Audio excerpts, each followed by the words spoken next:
A penny saved is a penny earned, is what we have learned in middle school. But in today's life, there are only two ways to make money. Either you work for it and your assets work for you. Today we all save for the rainy day. But to protect against inflation, we do invest in some assets that will earn us good returns. Whether we invest in any assets available today, the objective is the same: to make investments that will generate more cash for us in the future. It is not how much we save, but where we invest that counts. Today we either put our money in a government bond or in a national savings certificate, and that would qualify as almost a zero risk investment. At the other end of the spectrum, we have equities, gold, real estate, which come with a degree of a risk. But while investing in any of the risky assets, we have to follow certain discipline. We hear a lot of noise on television, read a lot of blathering in newspapers, blogs, and finally end up with something which you would never want to, and later don't have any idea what to do. For example, Rohan is a salaried person and wants to invest 5 lakh rupees in equity markets. As he is novice to equities and does not understand the nitty-gritties, he mostly relies on his friends, relatives, or colleagues' advice for selecting stocks. He also keeps accumulating stocks based on hot tips without knowing much about the fundamentals of the company. His total investment of 5 lakh rupees is now allocated in 60 stocks, with 80% allocation in small caps and mid caps, and without any proper allocation in sectors. Now, after 1 year, when Rohan reviews his portfolio, he realizes that the value of portfolio has gone down to 2.5 lakh rupees. Now, what is it that went wrong? Since many stocks were bought on news and rumors without knowing the fundamentals of the company, some of them got delisted. Majority of the stocks were small caps, which were high beta, and price for those stocks corrected more than 50% during that year, whereas markets corrected 5%. The weightage in energy sector was 70%, and during that period, there was no gas price hike done by the government, due to which stocks in energy sector fell more than the other sectors. Now Rohan realized his mistakes and then decided that he will take due care while investing henceforth, keeping in mind the fundamentals and allocation in his portfolio. Let's begin with understanding what portfolio really means. A portfolio means combined value of all the holdings, example, stocks, bonds, mutual funds, or any other investments that an investor owns. Now, why should one go for portfolio building? Portfolio building is an exercise which minimizes risk and maximizes returns. It also helps us meet our future needs, and above all, it is done for our peace of mind. A combination of asset classes will reduce your portfolio's sensitivity to market swings. Generally, the bond and equity markets move in opposite directions. So if your portfolio is diversified across both areas, unpleasant movements in one will be offset by positive results in another. The key is to find a medium between risk and return.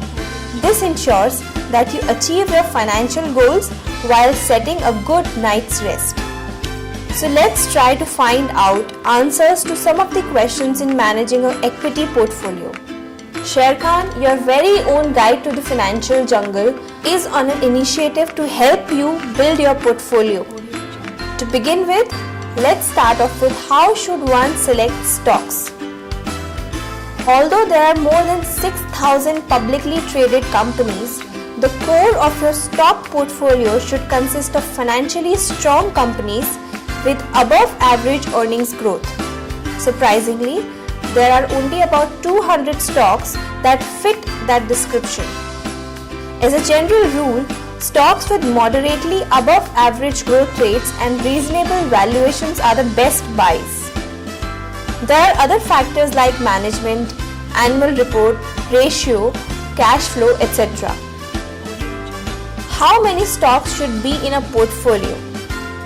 A well-balanced equity portfolio should consist of no fewer than 5 stocks and maximum 15 to 20 stocks spread across different industries.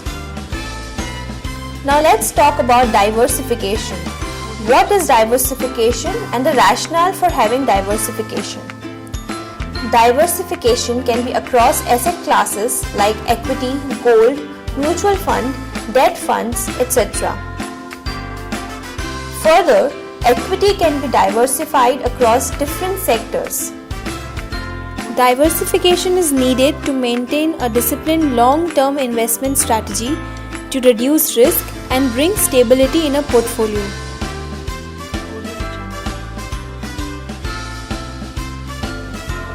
Going through the flashback, for example, the biggest bubble faced from 1999 to 2000, which was popularly known as the dot-com burst, when everyone was excited about internet-based companies and wanted to position their portfolios and capitalize on what was then called the new economy. But soon the party was over and the stocks fell, leaving a big hole in investors' portfolio. If, however, you had diversified your portfolio in other sectors, only part of your portfolio would be affected. Now, how does one decide the cash component in a portfolio? Since the volatility is increasing in markets, it is very crucial to have a cash component to take advantage of the price movement of stocks in the short run. Now, there are two ways of doing this. Number one, have a cash component anywhere from 5% to 20% depending upon the market view. For example, if you have decided to invest 10 lakh rupees in an equity portfolio, initially deploy 8 lakhs to invest in all stocks which you have decided and then wait for the right opportunity to deploy the remaining 2 lakhs in any correction in markets. Number 2, try to accumulate the stocks in your portfolio in 2 or 3 parts. For example, this is more of a stock-specific approach. If ICICI Bank is among the other stocks that has to be bought in a portfolio, then as a strategy, buy 50% at the current market price and keep an eye for an opportunity to accumulate lower or a sudden price drop and deploy remaining 50%. Similar approach can be followed for other stocks in a portfolio. Now, how does one strike a balance between large caps and mid caps? Large cap companies are usually defined as companies with a market cap greater than 10,000 crores. Example, HDFC Bank, Reliance, SBI, etc. As shown, investments in large cap stocks have outperformed the Sensex in all the phases of markets.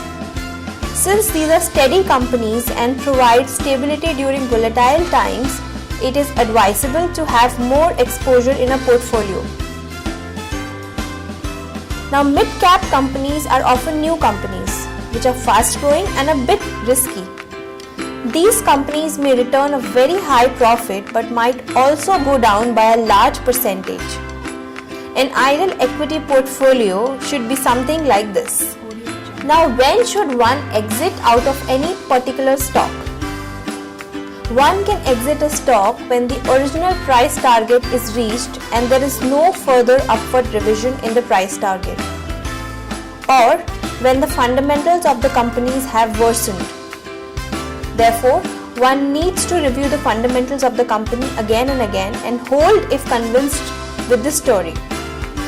Selling your stock at the right time is very crucial. Now, what is the ideal portfolio review frequency? As far as frequency of portfolio review is concerned, in terms of equity portfolio, although the time horizon for investment may be more than a year, it makes sense to look at it every quarter when companies declare their results or else on any major event for a particular company. For example, a ban on any drug which could affect the sales of the company drastically. Now here are some do's and don'ts while investing in equities. For building a healthy portfolio, you need to have a long-term horizon for investment and keep reviewing your portfolio on periodical basis. Always have stocks with sound fundamentals. Do a proper allocation in large caps and mid caps. Have a proper weightage in individual stocks and align your portfolio with proper weightage across sectors. For the don'ts, do not have more number of stocks in a portfolio. Have limited but quality stocks. Do not mix stocks bought for trading with your investment portfolio. Trading portfolio should always be separate. Do not try to time your investments. Our emotions cause most people to invest when the market is rising and to sell when the market is falling. However, stocks should be bought taking into consideration the valuations. Do not invest on hearsay without any information or research. Your very own guide to the financial jungle, Sher Khan, thus gives you an opportunity to build a healthy portfolio with Sher Khan's Portfolio Doctor, which gives your portfolio a total health checkup time to time. Sher Khan Portfolio Doctor helps you analyze your existing portfolio. It recommends stocks that you can hold. Now Sher Khan goes for allocation of cash generated by sell recommendations into quality stocks after considering the existing sector allocation. Further, if required, realignment of your portfolio is done based on the model sector weightage. To know more about portfolio doctoring or any queries or guidance, please contact portfoliodoctor@sherkhan.com. There are also other services and products which we provide for trading. Kindly get in touch with Market Intelligence Desk at mid@sherkhan.com.